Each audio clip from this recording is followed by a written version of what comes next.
Have you ever noticed that the things you naturally do when nobody is watching can reveal more about the way your mind works than any test ever could? You may think you're simply enjoying your own company, but some solitary habits are linked to deep thinking, intellectual curiosity, and unusually strong cognitive independence.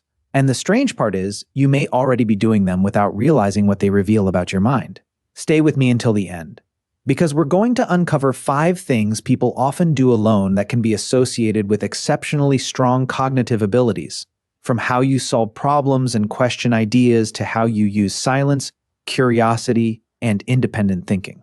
This isn't about giving yourself an IQ label from a few habits. Psychology is far more complicated than that. Instead, this video will help you recognize patterns in the way you think and understand why certain minds naturally seek solitude when they want to learn, create, analyze, or solve problems. And this matters because intelligence isn't always loud. Sometimes it looks like sitting alone and thinking about a question nobody else cares about. Sometimes it looks like questioning something everyone else accepts. And sometimes the strongest sign isn't what you know, it's how deeply you're willing to think when nobody is there to tell you what to think. 5 habits can make a sharp mind look strange. But seeing yourself in all 5 doesn't prove you have an extreme IQ. That's not the interesting part. The interesting part is what you do when your mind catches something your ego would rather ignore. Here's the first useful distinction. A strong mind doesn't just produce more thoughts. It stays engaged when thinking becomes uncomfortable, uncertain, or personally inconvenient. So, the question isn't whether you look intelligent. It's whether your private habits keep pulling you toward complexity when nobody's watching. The 5th habit reveals that better than the other 4. Because noticing a pattern is easy, trying to prove your own pattern wrong isn't. You've probably had moments when your mind made ordinary life harder than it needed to be. A casual question followed you home. An empty evening felt better than another plan. A harmless conversation kept reopening after midnight. Those experiences can look unrelated. They're not. Each one asks your mind to remain active without an external reward. There's no deadline. Nobody's paying you. You're not getting applause for sitting in bed and wondering why one sentence from a meeting felt slightly off. That matters because intelligence tests measure certain abilities under controlled conditions. These habits reveal something different. What your mind chooses to do when no test has been placed in front of it. That difference is easy to miss. Someone can score well on an abstract reasoning test and hate thinking outside the test. Someone else can have an unusually active inner life but never appear impressive in a meeting because quick speech and deep thought aren't the same skill. A habit can't diagnose your IQ. It can, however, reveal the kind of mental effort you repeatedly tolerate. That's the scorecard here. Not whether you can attach a flattering label to yourself, but whether these 5 music patterns describe what your mind actually does. The first is common enough to overlook. The 5th is rare enough that people often imitate its surface while avoiding its real cost. Number 1, you fall into questions nobody assigned you. You know the moment. You're supposed to be checking one detail before bed. 20 minutes later, you've got 6 tabs open because the original answer created a better question. Maybe you wanted to know why rent rose so quickly in one part of your city. Now you're reading about housing supply, interest rates, planning rules, and population shifts. Nobody asked for a report. You're not even planning to move. You just couldn't leave the gap open. The mechanism behind this is often called epistemic curiosity. It's the drive to close a gap between what you know and what you want to understand. But there are 2 versions of that gap. One feels broad and light. You enjoy encountering new ideas, so you wander. The other feels precise and irritating. One missing piece catches in your mind, and you can't settle until you find it. Researchers sometimes call these interest type and deprivation type curiosity. One pulls you toward discovery. The other pushes you away from not knowing. You may have both. That's why the question can feel more urgent than the work you were meant to finish. The work has an external deadline, but the question has created internal tension. You're not collecting facts at random. Your mind has detected an incomplete model. The incomplete model is what bothers you. That doesn't automatically mean the subject is important. You can spend 40 minutes learning how lifts decide which floor to answer first and gain nothing you'll use tomorrow. But usefulness isn't the immediate reward. Coherence is. In 1982, John Cacioppo and Richard Petty introduced the idea of need for cognition. It describes a person's tendency to engage in and enjoy effortful thought. That wording matters. It isn't the ability to think, it's the tendency to choose thinking when easier mental options are available. Imagine two people seeing the same claim in a group chat. One registers whether the claim agrees with them and keeps scrolling. The other notices that the numbers don't quite fit the conclusion, searches for the original source, and loses part of the evening checking it. The second person may not be trying to win anything. The mismatch has become difficult to ignore. That's recognition number one. You don't just like answers. You become attached to the process of making an answer hold together. There's a cost to this. Your attention can be captured by questions that don't deserve it. A mind that enjoys effort doesn't always allocate that effort well. So, the useful test isn't whether you research obscure subjects. Plenty of passive content consumption can feel like research. The test is what you do with friction. When an explanation becomes technical, do you keep going long enough to understand it? When two sources conflict, do you compare them? When a satisfying claim turns out to rest on weak evidence, can you let the satisfaction go? That's intellectual investment. You give the question enough effort to risk losing the answer you wanted. A research team led by Sophie von Stum examined intellectual curiosity alongside cognitive ability and effort in relation to academic performance. Their work suggested that curiosity contributes something meaningful beyond raw cognitive ability. That doesn't turn curiosity into an IQ test. It shows why an active mind can outperform its initial advantages over time. Ability affects what you can process now. Curiosity affects how often you return to difficult material, which means it can change what you're capable of processing later. It compounds. You've seen the opposite as well. Someone is quick, articulate, and effortlessly good at first impressions. But the moment a subject requires sustained attention, the interest disappears. Quickness can hide shallowness for a while. Your habit works in the other direction. You may look distracted because your attention has left the surface conversation, but internally you're testing the structure underneath it. That can make small talk tiring. The conversation gives you social contact, but not enough cognitive grip. So, you ask the question that slightly changes the temperature. You want to know why someone changed careers, not what their new job title is. You want the reason behind the move, the hesitation before the answer, and the part they nearly didn't say. Sometimes that creates a real conversation. Sometimes the other person looks at you as though you've asked for their medical records. You learn to hold back. That restraint can make you appear quiet, but the quiet isn't empty. It's often crowded with questions you've decided not to ask. Here's the distinction that keeps this habit honest. Curiosity is not intelligence wearing casual clothes. It's a motivational pattern that gives cognitive ability more opportunities to operate. It means your mind doesn't always wait for permission before working. If number one described you, subscribe. But that's not the one that's going to bother you. Number two, you choose solitude without feeling deprived by it. You get through a full day in an open plan office or 6 hours of remote meetings, and someone asks whether you want to go out. Nothing happened. Nobody upset you. You still say no. You make dinner. You put your phone face down. The flat becomes quiet. And instead of feeling as though something is missing, you feel your attention returning to you. That reaction gets misunderstood because being alone can come from several different places. It can be a preference for lower stimulation. It can be a need for autonomy. It can be avoidance. It can also be a situation you didn't choose. Those experiences may look identical from outside. Internally, they're completely different. The key question is simple. Does the quiet restore your capacity to reconnect? Or does it make reconnection feel increasingly dangerous? If it restores you, solitude is functioning as regulation. Your mind has spent the day processing voices, facial expressions, interruptions, decisions, background noise, and the low-level demand to remain socially available. Once those demands stop, cognitive resources become available again.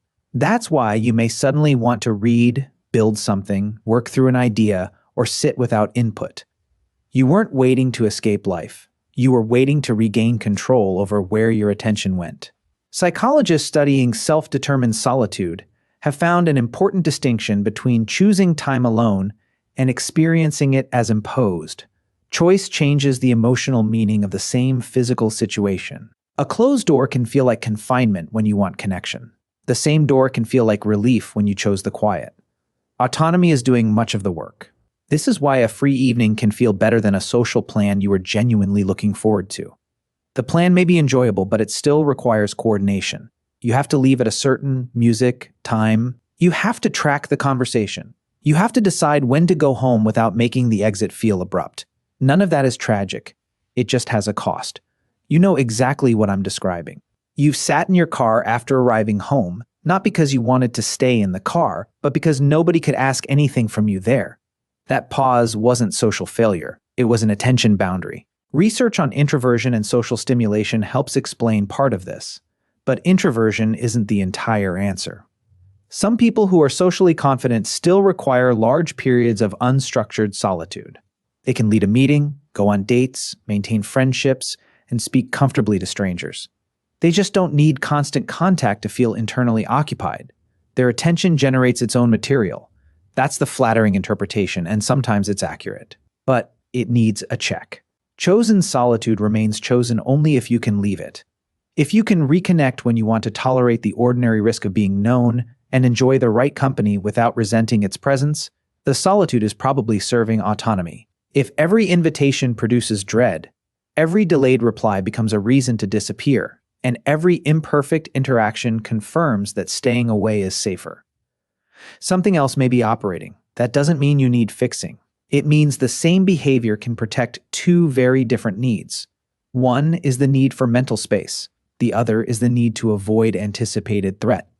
The internal test isn't, do I spend a lot of time alone? It's what becomes possible when I'm alone. Do you become more curious, more settled, more able to return to people without feeling invaded? Or do you spend the whole evening replaying what might go wrong when you eventually return? The first pattern is restorative solitude. The second can be avoidance, wearing the same clothes. This distinction matters because people often shame the restorative version and romanticize the avoidant one. They tell the person who needs quiet to get out more, while praising total withdrawal as independence. Both responses miss the mechanism. Healthy solitude doesn't prove you're above other people. It proves that external stimulation isn't your only available source of engagement. That can be an advantage. It means boredom arrives later. It means you can work without constant feedback. It means a blank weekend doesn't automatically feel like a social emergency. But there's another cost. When you're good at being alone, people may underestimate how much deliberate effort connection requires from you. A friend sends 3 messages. You read them, intend to answer properly, and postpone the response because a proper answer needs more attention than you have. 2 days pass from your side. The relationship hasn't changed. From theirs, the silence has become information. This is where autonomy can create accidental distance. You experience time apart as neutral while someone else experiences it as a change in closeness. Neither interpretation is dishonest. So the rare part isn't enjoying solitude. It's knowing the difference between restoration and disappearance, and noticing when your preference begins charging someone else a price you didn't intend. That awareness lets you remain private without becoming unreadable. You don't have to perform constant availability. You do have to recognize that other people can't see the intact relationship inside your head. There's a sentence worth holding here. I'm alone because I choose quiet is not the same as I'm alone because connection feels unsafe. From outside, nobody can reliably tell which one is true. Sometimes you can't either. The answer shows up after the quiet has done its work. If you feel more capable of contact, you are restoring yourself. If every hour away makes return feel harder, the quiet may be protecting fear rather than attention. No label settles that for you. Your pattern does, and that was the common one. Number 3, you replay conversations after everyone leaves. The meeting ended hours ago. You're brushing your teeth and one exchange comes back with better sound than it had in the room. Your manager said the deadline was ambitious. Someone looked away. You gave a short answer because everyone else was waiting. Now your mind is reconstructing the scene. You remember the pause before the word. You consider whether the comment was about the schedule or about you. You draft the answer you could have given, then another answer that would have sounded less defensive. This process has a name: post-event processing. It's especially well documented in social anxiety research, where people review an interaction after it ends and focus on perceived mistakes, signs of rejection, or evidence that they performed badly. That finding matters because conversation replay is often mislabeled as proof of unusual intelligence. It isn't. A highly active mind may produce more interpretations, but more interpretations don't guarantee more accuracy. Sometimes they create more ways to make the same fear sound reasonable. So what separates useful social monitoring from rumination? Evidence. Useful reflection searches the memory for information that could change your next decision. Rumination repeats the emotional charge while treating uncertain details as settled facts. One asks, what actually happened? The other asks, how bad was I? That's the fork. Suppose you made a joke on a date and the other person became quieter. Useful reflection considers several explanations. The joke may have missed, they may have been tired, the conversation may have moved on to a subject they didn't enjoy. You check what happened afterward. Did they keep asking questions? Did they suggest meeting again? Did the tone recover? Rumination ignores that broader record. It returns to the quiet moment because the quiet moment can support the feared conclusion. A recent systematic review and meta-analysis found a meaningful relationship between post-event processing and social anxiety. The replay wasn't evidence of superior social perception, it was often part of a threat maintenance cycle. The mind reviews an ambiguous event, selects negative details, feels more certain that the event went badly, and enters the next interaction expecting danger. That expectation changes behavior. You speak less, you monitor yourself more. You miss parts of the conversation because some of your attention is watching your own face from an imagined third-person view. Then the interaction feels less natural, which gives the replay fresh material. That's not insight, it's a closed loop, but the mechanism can be used differently. Social monitoring becomes constructive when you separate observation from interpretation. Observation, they answered more briefly after I interrupted. Interpretation, they decided I'm unbearable. The observation may be useful. The interpretation requires evidence you don't yet have. That gap is where calibration lives. You don't need to suppress the replay. You need to stop granting every thought the status of a witness. Memory isn't a recording, it's a reconstruction. And each replay can be altered by your current mood, your expectations, and the conclusion you're trying to test. That's why the perfect response you invent at midnight feels so obvious. You're solving the conversation with information that wasn't available when you were inside it. The room has stopped moving. Nobody can interrupt. You know what the other person said next. Of course, you're more articulate now. That doesn't mean the earlier version of you failed. It means real-time conversation imposes a heavier processing load than private revision. You track words, tone, timing, facial expression, your own response, and the social consequences of taking too long. A pause that feels in your room can feel uncomfortable across a table. So, you choose speed. Later, depth returns in objects to the compromise. You did this last week. You left a conversation feeling fine, remembered one awkward sentence later, and revised the entire evening around it. That revision felt like discovery. It may have been mood-dependent editing. Here's the practical distinction. If the replay produces one specific update, it has probably completed useful work. Maybe you realize you interrupted twice. You decide to leave more room next time. The thought can stop. If the replay produces only a verdict about your character, it isn't updating a skill. It's prosecuting an identity. That's why I should ask one more question before giving advice is useful. While I always ruin conversations, isn't one changes behavior? The other makes a global claim from selective evidence. An active mind can be particularly vulnerable here because it can generate persuasive explanations quickly. Every alternative line, remembered expression, and imagined judgment adds detail. Detail feels like accuracy. It isn't the same thing. A high-resolution story can still be fiction. The deeper habit isn't replaying what happened. Almost everyone does that after an emotionally uncertain interaction. The deeper habit is catching the moment when review stops seeking information and starts manufacturing certainty. Uncertainty is uncomfortable. A negative answer can feel better than no answer because at least the case appears closed. So your mind may choose they disliked me over. I don't know what that pause meant.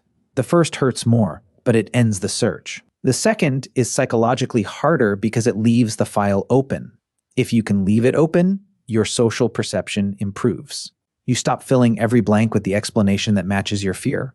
You also become better at checking interpretations against behavior over time. One delayed reply means little. A consistent pattern of canceled plans means more. One flat comment in a meeting means little. Repeated exclusion from decisions means more. Accuracy lives across patterns, not isolated moments. That's what this habit can imply about you when it's working well. You're willing to review your own behavior, but you're also willing to admit when the available evidence can't support a conclusion. That second willingness is rarer. Comment the number of the first habit that actually described you. If that described you, the next one explains something you've never told anyone. Number 4, you try to disprove your own first answer. You form an opinion quickly. Maybe a colleague is taking credit for your work. Maybe someone you're dating is losing interest. Maybe layoffs are coming and management's language has started sounding careful. Your first interpretation arrives with a full emotional response. But later, you do something that feels almost disloyal to yourself. You look for evidence that your interpretation is wrong. You reread the message without the tone you assigned to it. You ask whether the colleague may have misunderstood who was presenting. You compare management's current language with what they said 6 months earlier. You don't erase your first answer, you make it compete. That habit is closer to actively open-minded thinking than chronic self-doubt. Self-doubt says, my judgment can't be trusted. Open-minded thinking says, my judgment should have to survive alternatives. Those are not the same posture. One weakens the person making the decision. The other strengthens the process used to make it. Metacognitive calibration is part of this. It's the ability to align confidence with the quality of your evidence. When evidence is strong, confidence can rise. When evidence is limited, confidence should remain limited even if your emotional reaction is intense. Most people understand that in theory. The difficult part comes when your identity has joined the argument. Suppose you believe remote work makes your team more productive. You've defended it for months. Then a project stalls because decisions keep disappearing into long message threads. You now have 2 problems. The first is the project. The second is that changing your view may make your earlier certainty look foolish. A calibrated mind separates them. It asks what the new evidence should change, not how to protect the old version of itself. That sounds straightforward. It rarely feels that way. Keith Stanovich, Richard West, and Maggie Toplak reviewed evidence on my side bias, the tendency to evaluate information in ways that favor existing beliefs. Their conclusion was uncomfortable. Cognitive ability offers surprisingly little protection against this bias. A capable reasoner can still be deeply partial. Sometimes capability makes the problem harder to detect because a fast mind can produce better arguments for whatever it already wants to believe. You don't experience yourself avoiding evidence. You experience yourself explaining why the opposing evidence doesn't count. That's the intelligence trap. Reasoning becomes a lawyer. It gathers favorable facts, questions hostile witnesses, and finds technical reasons to exclude inconvenient material. It can do this elegantly. The elegance is what makes the belief feel examined. But a lawyer's job isn't to discover what happened, it's to defend a side. If your reasoning has already accepted that job, more thought may increase confidence without improving accuracy. The uncomfortable possibility is that intelligence can make you a better lawyer for a belief without making you a better judge of it. You can know more, speak more precisely, detect weaknesses in other people's arguments, and still protect your own conclusion from the same level of scrutiny. You may even call that scrutiny. That's why genuine self-disconfirmation feels different from debate. You're not waiting for the other side to fail. You're identifying what evidence would make you change your mind before you know whether that evidence exists. That order matters. If you decide the standard after seeing the evidence, your mind can keep moving the line. You say you'll reconsider if a prediction fails. It fails. You explain that the timing was unusual. You say you'll reconsider if someone's behavior remains consistent. It remains consistent. You explain that the person is unusually persuasive. Every failed test receives an exception. The belief becomes impossible to lose. At that point, it's no longer a conclusion. It's a protected possession.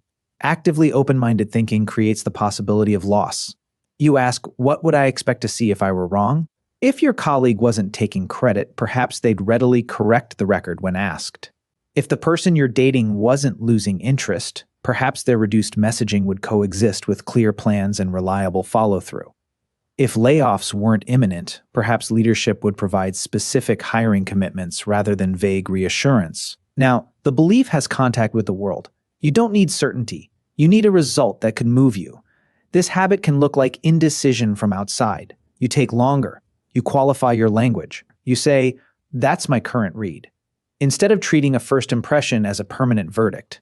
Some people interpret that as weakness because certainty is easier to display than calibration. But confidence and competence aren't identical. A person can sound completely sure because they haven't represented the problem fully enough to see its uncertainty. Another person can sound cautious because they can see 3 variables nobody else has included. The caution isn't proof of greater intelligence. It's evidence that the map contains more than one route. There's still a danger. You can turn self-disconfirmation into endless delay. For every decision, you generate another possibility. You keep researching because one more piece of evidence might remove the risk. It won't. Calibration doesn't require total information. It requires confidence that matches the information available, followed by a decision that acknowledges what remains unknown. You can say, I'm about 60% sure this job will be better, and staying also has a cost. That's more useful than waiting for 95% certainty from a choice involving people, markets, and future conditions. The aim isn't to eliminate error. It's to make your beliefs revisable. That implies something important about you. If you can change your mind without experiencing every revision as humiliation, your identity is less dependent on always appearing correct. You become able to use intelligence for inquiry rather than defense. And that was the common one. Number 5.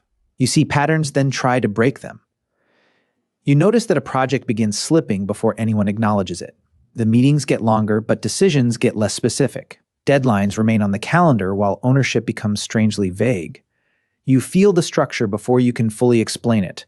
Or you notice the same type of person appearing in your dating history. Different job, different clothes, different biography, but the same pattern of intense attention followed by unreliable contact. The connection seems obvious once you see it. Pattern detection can be part of fluid reasoning. In abstract tasks such as Raven's progressive matrices, you infer the rule connecting shapes and use it to identify the missing piece. The task strips away ordinary knowledge. You're not rewarded for knowing a fact. You're rewarded for finding a relationship. Relational integration goes further. It involves combining separate relationships into a coherent structure. A change deadline means little alone. A change deadline, vague ownership, reduced hiring, and suddenly careful language from leadership may form a larger pattern. Your mind links the pieces that can be useful, but everyday life isn't a clean reasoning test. The relevant signals aren't labeled, and random events can resemble meaningful structure. That creates the central problem. How do you tell a real pattern from an elegant coincidence? The first answer is prediction. A useful pattern should tell you something about what comes next. If you believe a project is quietly failing, you might predict that the next review will contain more discussion of process and less evidence of completed work. If that doesn't happen, your confidence should move. The second answer is alternative explanations. Maybe the meetings became vague because the project is failing. Or maybe 2 decision makers are away, the team is waiting for a legal review, and nobody wants to speculate. Both explanations fit the current evidence. The rarer habit is not producing the more dramatic story. It's keeping both stories alive until something distinguishes them. The third answer is the base rate. A delayed message on a dating app can mean loss of interest. It can also mean the person became busy, forgot, started seeing someone else, or uses the app irregularly. What happens most often in that setting matters more than how vivid your preferred explanation feels. Base rates are emotionally unsatisfying because they treat your experience as one case among many. Your mind wants the specific reason. Sometimes the honest answer is that the specific reason isn't available. The fourth answer is missing evidence. People usually ask what supports a pattern. They ask less often what should be present, but isn't. Suppose you think a friend is slowly cutting contact. You have shorter replies and fewer invitations. But when you initiate a plan, they agree, arrive, stay engaged, and mention being overwhelmed by work. The missing evidence is active avoidance. That doesn't prove the friendship is unchanged, but it weakens the strongest version of your theory. Pattern verification asks you to count absences as well as presences. This is where intuition becomes accountable. You don't have to dismiss the signal you noticed. You ask the signal to survive contact with competing explanations, ordinary frequencies, missing evidence, and future outcomes. If it survives, confidence becomes earned. If it doesn't, you release it. That release is harder than detection because seeing a pattern can feel personally meaningful. It gives disorder a shape. It makes you feel less exposed to surprise. Letting it go returns you to uncertainty. You're doing it right now. Listening to this part of your mind is matching these 5 habits to memories, while another part is deciding whether the match is strong enough to count. That second process is the real 5th habit. Pattern recognition by itself is common. Humans find faces and clouds, intentions and delays, and trends inside very small samples. The brain is built to search for structure because missing a real pattern can be costly. But that system produces false positives. A smoke alarm that never misses a fire will sometimes react to toast. Sensitivity creates noise. Your pattern detector works under the same trade-off. If it's highly responsive, it may notice real structure early, but it will also generate convincing connections that aren't there. So being first to see something isn't enough. You need a method for being first to abandon it when the evidence fails. That's what makes this habit rare. People often enjoy the identity of being perceptive. They like saying they can read a room, detect manipulation, or know when something is about to go wrong. Those claims are difficult to test because remembered hits receive more attention than forgotten misses. You remember the time you knew a relationship would end. You don't remember every evening when a strange tone meant nothing. You remember predicting a workplace problem. You forget the concerns that resolved quietly. This is confirmation bias working with selective memory. The pattern feels accurate because your internal record has preserved its successes better than its failures.